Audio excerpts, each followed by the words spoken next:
Economics पाठशाला और आज हम क्लास 12 सीबीएसई के मैक्रो इकोनॉमिक्स का 5th चैप्टर पढ़ने वाले हैं जिसका नाम है money and supply of money. Finally we have completed our national income वाला यूनिट और अब हम फर्दर पढ़ने वाले हैं जो भी मैक्रो इकोनॉमिक्स के डिटर्मिनेंट्स हैं या जो भी हम उस चीज में पढ़ते हैं। तो बहुत ही इंटरेस्टिंग चैप्टर स्टार्ट होने वाला है जो सबको पसंद आता है। भाई पैसा किसको नहीं पसंद, और पैसा सभी को पसंद होता है, लेकिन पैसे के बारे में पढ़ना शुरू करते हैं।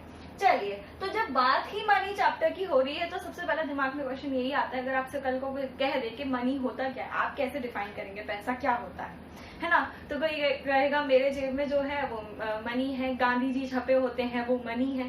बट उसकी एक सही तरीके की डेफिनेशन होती है जो हम आज यहाँ पे पढ़ रहे हैं। Money, it is an instrument that serves as a medium of exchange and measure of value। भाई एक इंस्ट्रूमेंट होता है, एक ऐसा इंस्ट्रूमेंट होता है जो अपन को किसी भी चीज को एक्सचेंज करने में हेल्प करता है।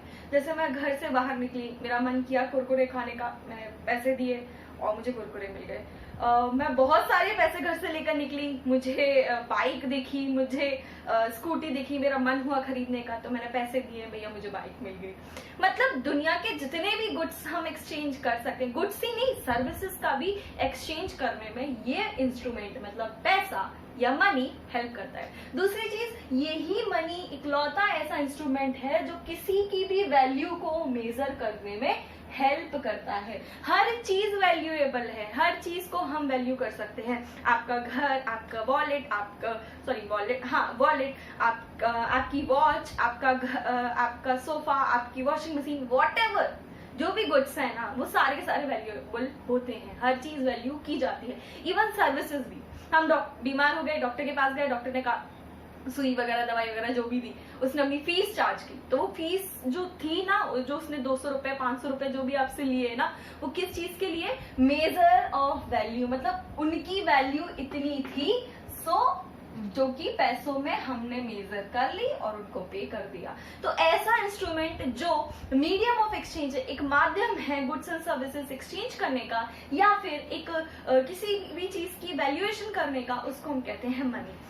अब जब मनी नहीं था, जब हमारे पास गांधी जी नहीं थे, सिक्के नहीं थे, उस टाइम पे क्या होता था? क्या चीजें एक्सचेंज नहीं होती थी? क्या हर किसी के पास सब कुछ होता था? उस टाइम पे एक सिस्टम चलता था जिसको कहते हैं बार्टर सिस्टम। ये कौन सा सिस्टम है भाई? It is a system of exchange in which goods are exchanged for goods. ये वो सिस्टम था कि यहाँ पे पैसे वैसे का काम नहीं होता था। गुड्स के बदले गुड्स, मेरे को दाल चाहिए, तुम्हारे पास चावल है, लेट्स एक्सचेंज। ठीक है, तो कहीं ना कहीं किसी ना किसी कमोडिटी को हम लोग एक्सचेंज कर लेते हैं। मेरे पास बुक है, मुझे कॉपी की जरूरत है, तुम्हारे पास कॉपी है, तुम्हें बुक की जरूरत है, तो हम एक्सचेंज कर देंगे। तो वो सिस्टम जो हम गुड्स टू गुड्स या सर्विसेज टू सर्विसेज एक्सचेंज करते थे उसको कहते हैं barter system. But barter system जब अच्छे खासे सब कुछ एक्सचेंज हो रहा था, गुड्स के बदले गुड्स, सर्विसेज के बदले सर्विसेज, तो ये पैसा क्यों आया, ये मनी क्यों पढ़ना पड़ रहा है, ये पैसा हम जेब में लेके क्यों घूमते हैं या कुछ भी काम क्यों करते हैं? उसके कुछ ना कुछ ड्रॉबैक्स होंगे, है ना, बार्टर सिस्टम के, या फिर जरूरत क्यों पड़ी मनी की? ये क्वेश्चन हमसे एग्जामिनर भी करता है और हमारे दिमाग खुद बोलता है यार अच्छा खासा तो सिस्टम चल रहा था, दिक्कत क्या थी? तो अब हम पढ़ेंगे drawbacks of barter system and need for. तो समझेंगे हम ड्रॉबैक्स को। किसके ड्रॉबैक्स? बार्टर सिस्टम के, या फिर ये कह सकते हैं कि मनी की जरूरत क्यों पड़ गई। तो पहला जो ड्रॉबैक है या जो प्रॉब्लम आती थी बार्टर सिस्टम का, वो आता था डिफिकल्टीज ऑफ डबल को इंसिडेंस ऑफ वर्ड्स। भाई ये तो ठीक है कि मुझे जिस चीज की जरूरत है वो तुम्हारे पास है तो भैया लेट्स एक्सचेंज, या फिर तुम्हें जिस चीज की जरूरत है वो मेरे पास है, लेट्स एक्सचेंज। मगर ऐसे लोग मिलेंगे कहाँ, है ना? जैसे मुझे मेरे पास राइस सरप्लस में है एंड आई वांट व्हीट, ठीक है, तो क्या किया जाएगा? पहले तो मैं एक ऐसे इंसान को ढूंढूं जिसके पास राइस सरप्लस में, इफ आई नीड राइस, पहले तो मैं ये ढूंढूंगी कि ऐसे इंसान को ढूंढूंगी जिसके पास व्हीट सरप्लस अमाउंट में हो। दूसरी चीज, मेरे पास सरप्लस में राइस है ना, तो उसको राइस की जरूरत हो। तो ये बड़ी प्रॉब्लमेटिक सिचुएशन थी कि जो चीज मेरे पास सरप्लस में है उसको उसकी जरूरत हो, और जो मुझे परेशान कर रही है या जो मुझे जरूरत है उसके पास सरप्लस में हो। बड़ा मुश्किल सा काम होता था बार्टर सिस्टम में, और जब पैसा आया तो कोई दिक्कत ही नहीं। मुझे जिस चीज की जरूरत है मैं पैसा देकर आराम से वो चीज ले सकती हूँ, या सामने वाले को जिस चीज की जरूरत है उसका वैल्यूएशन देके वो आज जब से पैसे की इंट्रोड्यूस हो चुका है वो इजीली हम एक्सचेंज कर सकते हैं। नेक्स्ट होता है lack of common unit of value. पता है पहले जमाने में क्या चलता था, जैसे एक बोरी गेहूं के बदले एक बोरी चावल, मतलब ठीक है तुमने 2 बोरी गेहूं ली, 2 बोरी चावल, ठीक है, ये क्या है? क्या दोनों की वैल्यू सेम है? क्या आज अगर आप देखने जाएंगे, भाव लेने जाएंगे चावल और आटे का, तो कितना डिफरेंस है, और वो डिफरेंस हम कैसे मेजर करते हैं? With the introduction of money. But पहले क्या था, कोई एक कॉमन यूनिट नहीं था कि उसकी वैल्यू हम पैसे में मेजर कर सकते हैं, इस चीज की वैल्यू हम पैसे में मेजर कर सकते हैं, जो भी जितना भी एक्सेस में होगा वो उसको पैसा पे कर देगा। तो बार्टर सिस्टम में ये नहीं हो पाता था।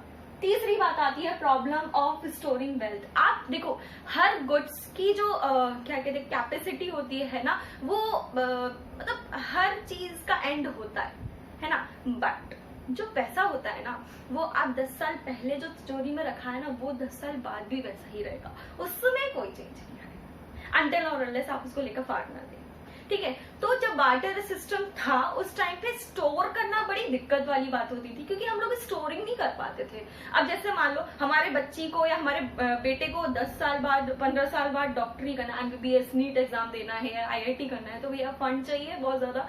तो उसको मैं आज से अगर स्टोर करना चाहूंगी, मान के चलते हैं कि मैं आज से क्या स्टोर करती हूँ कि आटा स्टोर करने लगती हूँ, व्हीट स्टोर करने लगती हूँ या राइस स्टोर करने लगती हूँ, कब तक चलेगा? खराब नहीं होगा। तो ये बड़ी दिक्कत थी वाटर सिस्टम में कि हम लोग स्टोर नहीं कर पाते थे। नेक्स्ट है lack of system for future payments. आज पैसे की बात है ना, तो ठीक है कल पेमेंट कर देंगे, 1 महीने बाद पेमेंट कर देंगे, 1 साल बाद पेमेंट कर देंगे, लेकिन यहाँ पे ना वाटर सिस्टम में फ्यूचर पेमेंट का कोई सिस्टम नहीं था। अब मेरे पास घोड़ा है, ठीक है, मैंने उससे वादा किया कि मैं तुझे 1 महीने बाद ये घोड़ा पे कर दूंगी, मतलब तुमने मुझे जो भी सामान दिया मैं उसके बाद आपको ये चीज पे कर दूंगी, दे दूंगी। घोड़ा 15 दिन बाद ही ऊपर चले गए, मतलब कुछ हो गया उसे। अब तो उस टाइम भी कोई फ्यूचर पेमेंट का कोई सिस्टमैटिक तरीका नहीं था, इसीलिए हम लोग को जरूरत पड़ गई गांधी जी लाने के। गांधी जी लाना मतलब पैसे का इंट्रोडक्शन हुआ, क्योंकि ये दिक्कतें हमारे पास थी। ये तो ड्रॉबैक्स हमने समझ लिए और पैसे की जरूरत क्यों पड़ी वो भी समझ लिए, लेकिन ये पैसा जब आ गया तो इसने काम क्या क्या करके दिखाया, मतलब फंक्शंस ऑफ मनी क्या क्या होते हैं। तो देखो यहाँ पे हमने अपने मनी के फंक्शंस 2 पार्ट्स में डिवाइड कर रखे हैं। एक होता है हमारा प्राइमरी फंक्शन, दूसरा होता है सेकेंडरी फंक्शन। देखो प्राइमरी फंक्शन क्या होता है, या किसी भी चीज का प्राइमरी जो एस्पेक्ट है उससे हम समझते क्या है। देखिए अगर किसी भी चीज के बारे में आपको बोला जाए विराट कोहली, और विराट कोहली के सुनने के बाद आपके दिमाग में जो एकदम से क्लिक करे कि ना हाँ या वो क्रिकेटर है या वो कैप्टन है, तो जब किसी का नाम सुन के, मतलब पैसे का नाम सुन के, उसकी जो प्राइमरी जो सबसे पहले बातें दिमाग में आ जाए वो होता है उसके प्राइमरी एस्पेक्ट। और उसके बाद अब विराट कोहली कैसा है, उसका घर कैसा है, उसके घर वाले कैसे हैं, उसने शादी कब की, किससे की, ये सारी की सारी चीजें सेकेंडरी होती हैं जब उसके बारे में थोड़ा सा हम एनालाइज करते हैं। तो यहाँ पे हमने सेकेंड फंक्शन में मनी में पता किया है कि वो और भी अच्छे अच्छे काम कर लेता है। तो शुरुआत करते हैं हम फंक्शंस ऑफ मनी की। प्राइमरी फंक्शंस के अंदर हमने 2 टाइप के फंक्शंस मनी के लिखे हैं। पहला है medium of exchange and measure of value. बच्चों हमने जब मनी की डेफिनेशन पढ़ी थी उसी टाइम पे ये दोनों एक्सपेक्ट क्लियर कर लिए थे, ये दोनों फंक्शंस क्लियर कर लिए थे। पहला क्या कि किसी भी चीज को एक्सचेंज करने का एक माध्यम होता है पैसा, मनी, ठीक है। तो ये पहला काम करता है कि आप कोई भी चीज एक्सचेंज कर सकते हो, आप कोई भी चीज खरीद सकते हो, कोई भी, चाहे वो गुड्स हो चाहे वो सर्विसेज हो। नेक्स्ट है मेजर ऑफ वैल्यू, मतलब मनी के इंट्रोडक्शन से क्या हुआ, उसने पहला काम, दूसरा मतलब प्राइमरी में ही क्या काम करके दिखाया कि हर चीज को वैल्यू करके दिखाई, हर चीज वैल्यूएबल है। अब मैं बता ही चुकी हूँ, आपका मकान इवन कहने में बड़ा अजीब लग रहा है, लेकिन आजकल तो इंसान भी बिकाऊ है, हर चीज की वैल्यू लग रही है। चलिए छोड़िए, 2 तो उसके मेन फंक्शंस है ही। अब बात करते हैं हम सेकेंडरी फंक्शंस पे। तो पहला जो सेकेंडरी फंक्शन हम लोग पढ़ेंगे वो पढ़ेंगे स्टोर ऑफ वैल्यू। मैंने आपसे बात की थी कि बार्टर सिस्टम में ना यार स्टोर करना बड़ी दिक्कत वाली बात होती थी, बट जब से पैसा आया है ना, स्टोर कर रहे हैं। हर किसी के घर में एफडी होगी, जाके पापा से पूछना, जितने भी बच्चे मेरा ये वीडियो देख रहे हैं, मतलब क्या है कि जब से पैसा आया है हम कितनी भी बड़ी अमाउंट, करोड़ों लाखों से लेके हजार से लेके करोड़ों तक, बिलियंस ट्रिलियंस तक सेव कर सकते हैं, और लंबे टाइम के लिए 10 साल 15 साल 20 साल 25 साल, whatever you want to do that. ठीक है, तो स्टोर ऑफ वैल्यू इसका अच्छा सा फंक्शन है। दूसरा है ट्रांसफर ऑफ वैल्यू। जब पैसा आया ना तो इजीली ट्रांसफर का काम भी बहुत हो गया है। आज गुजरात में कोई है तो उसको पैसा पहुंचाना है, तो मनी के इंट्रोडक्शन से बहुत ही इजी हो गया है किसी भी वैल्यू को ट्रांसफर करना। जबकि बार्टर सिस्टम में पता नहीं, चीजें ढूंढो, कलेक्ट करो, कहाँ पहुंचानी है वहां तक पहुंचाओ, बड़ी प्रॉब्लम होती थी। ठीक है, तो transfer of value has also become very simple with the introduction of money. And last, standard for deferred payments. एक तो बच्चों को लग रहा होगा ये डिफर्ड क्या है। डिफर्ड तो मतलब होता है फ्यूचर पेमेंट्स, है ना। बार्टर सिस्टम में यही प्रॉब्लम होती थी कि भैया फ्यूचर पेमेंट्स नहीं हो पाते थे, मगर जैसे ही पैसा आया तो भैया से एक काम करके दिखाया कि मैं फ्यूचर पेमेंट्स भी कर सकता हूँ, है ना। आराम से फ्यूचर पेमेंट होते हैं। आज हम लोग ने डील कर लिया, 1 महीने बाद एक महीने बाद पेमेंट्स हो रहे हैं, 6 महीने बाद पेमेंट्स हो रहे हैं। अरे आप लोग तो जो बच्चे जो होते हैं वो ये स्कूल की फीस बिल्कुल बाद में पे की जाती, 3 महीने पढ़ लिए फिर से उनकी फीस आ गई, फिर 3 महीने पढ़ लिए फिर उनकी फीस आ गई। तो फ्यूचर पेमेंट का सिस्टम ये लेकर आया ना पैसा। तो ये है हमारे फंक्शंस ऑफ मनी जो कि पैसा परफॉर्म करता ही है। तो मनी को हम अच्छे से समझ चुके हैं और उसके ड्रॉबैक्स देख चुके थे बार्टर सिस्टम के, बार्टर सिस्टम क्या होता है और क्या किया है हम लोगों ने। अभी रिसेंटली फंक्शंस देखे हैं मनी के। अब जो हम पढ़ने वाले हैं वो एकदम नया टॉपिक है और टॉपिक का नाम है मनी सप्लाई। तो मनी सप्लाई होता क्या है? It is the total stock of money held with the public of an economy at a given point of time. मतलब टोटल स्टॉक ऑफ मनी मतलब देश में लोगों के पास कितना पैसा है जब हम एक पर्टिकुलर पॉइंट ऑफ टाइम में मेजर करने लगे, उसको हम कहते हैं मनी सप्लाई। ठीक है, तो इसके कंपोनेंट्स मतलब अलग अलग टाइप के हम लोग मनी सप्लाई को मेजर करते हैं। और जो सबसे पहला मनी आता है उसको हम कहते हैं M1। M1 का फुल फॉर्म होता है मनी 1। अब मनी 1 के अंदर हम क्या क्या चीजें या कितना स्टॉक मनी का कैलकुलेट करते हैं, देखते हैं। सिर्फ 3 चीजें ऐड होती हैं। पहली होती है C plus DD plus OD। C का मतलब क्या होता है? Coins and currencies held with the public. मतलब क्या है, आप अपने जेब में हाथ डालिए या फिर क्या कहते हैं, आप अपने घर में देखिए, आपके पास जितने भी कॉइन्स हैं, जितने भी सिक्के हैं, जितने भी पेपर नोट हैं, वो सभी का कैलकुलेशन क्या हो जाएगा आपका? Coins and currency held with the public. Second चीज इज डीडी। डीडी का फुल फॉर्म डिमांड ड्राफ्ट हुआ, समझ लेना। डीडी का फुल फॉर्म होता है demand deposits. Demand deposits account होता है, जैसे सेविंग अकाउंट है ना आपका, करंट अकाउंट, ये डिमांड डिपॉजिट्स है। क्यों इनको डिमांड डिपॉजिट्स कहते हैं? क्योंकि इनमें हम पैसा अपने मन से लेकर जाते हैं, वो सेव करते हैं, और जब भी हमें पैसे की जरूरत होती है हम उनसे मांग लेते हैं एंड हमें मिल जाते हैं। ठीक है, तो डिमांड डिपॉजिट्स भी लोग, देश के लोगों के पास जितना होता है उतना हम ऐड कर देते हैं। एंड थर्ड, तीसरी चीज जो हम ऐड करते हैं वो है हमारा अदर डिपॉजिट्स। अदर डिपॉजिट्स क्या है? देखिए, कुछ लोग ना सरकारी संस्था में भी अपने पैसे को डिपॉजिट करते हैं। अब ये semi government institutes like IRDA, ठीक है, अपना क्या कहते हैं IDBI बैंक हुआ, IMF हुआ, फॉरेन सेंट्रल बैंक्स हुए, तो यहाँ पे जो पैसे डिपॉजिट्स करते हैं ना उनको हम कहते हैं other deposits with semi government. यहाँ पे जो सेमी गवर्नमेंट इंस्टीट्यूट्स में हम लोग इन क्या कहते हैं डिपॉजिट्स करते हैं, उनको हम कहते हैं अदर डिपॉजिट्स। तो इस तरीके से तीनों चीजों को ऐड करके हम जो कैलकुलेट करते हैं वो हम करते हैं M1, और इसी को हम कहते हैं नैरो मनी। क्या कहा जाता है? Narrow money. तो ये तो बात हुई मनी सप्लाई की, और दूसरी बात हुई M1 की, जो आपके सिलेबस में एग्जैक्टली है। ठीक है, अब बाकी की चीजें मैं आपको एडिशनल पढ़ा रही हूँ, प्लीज उसको थोड़ा सा गौर कर लीजिएगा। और सिलेबस से वैसे तो हट चुका है बट कहीं ना कहीं इम्पोर्टेंट है। M2 के बारे में थोड़ा सा बताना चाहूंगी। M2 में क्या होता है? ये M1 plus savings with post of public with post office.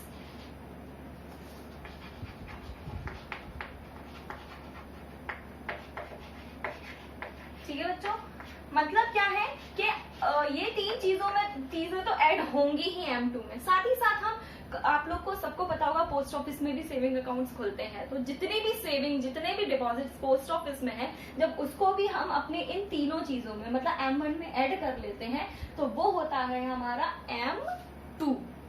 अब तीसरी चीज बात करेंगे हम लोग M3 की।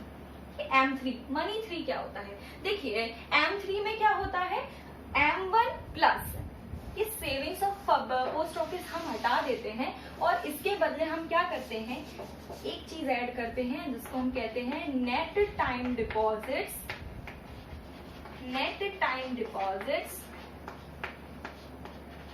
विद कमर्शियल बैंक्स या विद बैंक्स। ठीक है, मतलब क्या है, पोस्ट ऑफिस की सेविंग्स हटा दी जाए अगर इन तीनों चीजों में, मतलब M1 में हम नेट टाइम डिपॉजिट्स विद जो कमर्शियल बैंक्स में हम लोग अपने टाइम डिपॉजिट्स को मेंटेन करते हैं, इसको समझ लो FD वगैरह है ना, क्योंकि वो टाइम के लिए अपन लोग डिपॉजिट करते हैं 2 साल 5 साल 3 साल 8 साल, जो भी आपकी FD होती है उसकी मैच्योरिटी डेट होती है जो भी, तो उसको हम कहते हैं टाइम डिपॉजिट्स। और उसके अमाउंट को भी जब हम M1 में इंक्लूड कर देते हैं तो आता है हमारा M3। चलिए लास्ट जिसको हम कहते हैं M4 मतलब मनी 4, इसमें क्या होता है, M1 plus net time deposits with the bank plus post office की सेविंग्स, मतलब सब चीजें ऐड कर दो यार, है ना, नेट टाइम डिपॉजिट्स भी ऐड कर दो और पोस्ट ऑफिस की सेविंग्स भी ऐड कर दो और M1 मतलब ये तीनों चीजें तो ऐड हो ही जानी है, उसको हम कहते हैं M4। और ये सारी चीजें जो ये जितने भी मैंने चीजें बताई हैं वो है हमारी मनी सप्लाई में। बच्चों ध्यान रखना, 1 मार्क्स का क्वेश्चन पूछा जाता है मनी सप्लाई क्या होता है, और जब आपको डेफिनेशन पूछी जाए please write down all the definitions और अपने M1 को बिल्कुल आप उसको बता देना, ठीक है। अदरवाइज उसके कंपोनेंट्स भी पूछे जाते हैं, हालांकि सिलेबस से हट चुका है लेकिन कुछ नहीं पता सीबीएसई का, लेकिन कंपोनेंट्स पूछे जाते हैं तो आप ये चारों कंपोनेंट लिख देना, M1 M2 M3 M4।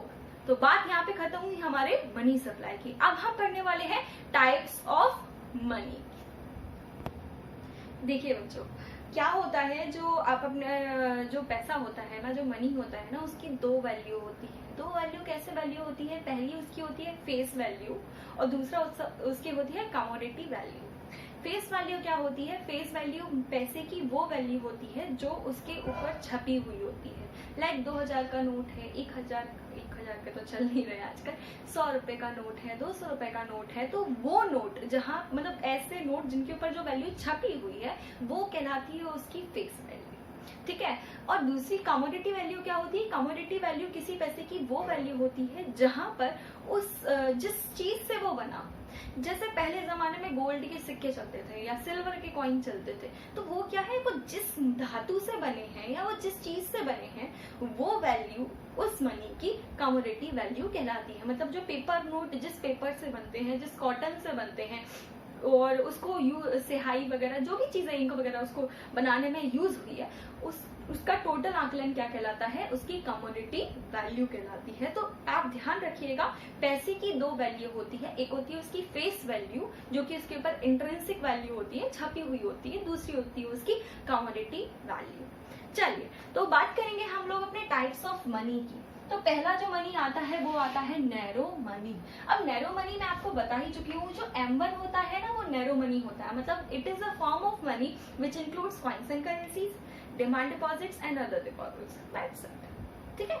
चलिए ब्रॉड मनी क्या होता है, ब्रॉड मनी वो देखो जब नाम से ही समझ में आ रहा है, ये वो पैसा होता है जो मतलब टोटल आपके पास जितने भी पैसे हैं M1 मतलब क्या कहते हैं आपके coins and currency, demand deposits, कुछ भी, और साथ ही साथ आपके जो भी इंस्ट्रूमेंट हैं जो पैसे की वैल्यू रखते हैं, आपका घर, आपकी हर चीज, तो वो चीज क्या हो जाती है, ब्रॉड मनी के अंदर आ जाती है।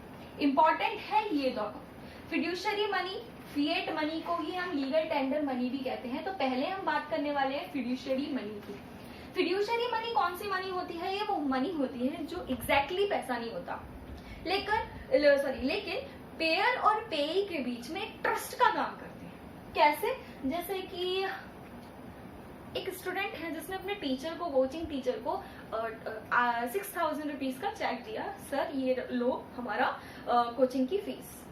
एग्जैक्टली वो पैसा नहीं था, लेकिन वो एक ट्रस्ट की तरह काम किया। वो जो चेक है ना, प्रोमिसरी नोट है या बिल्स ऑफ एक्सचेंज जो भी होता है, कुछ ऐसी चीज जो पैसा ना होकर पैसे का रूप हो, ट्रस्ट हो बिटवीन द पेयर एंड पेई, उस तरीके के पैसे को हम क्या कहते हैं?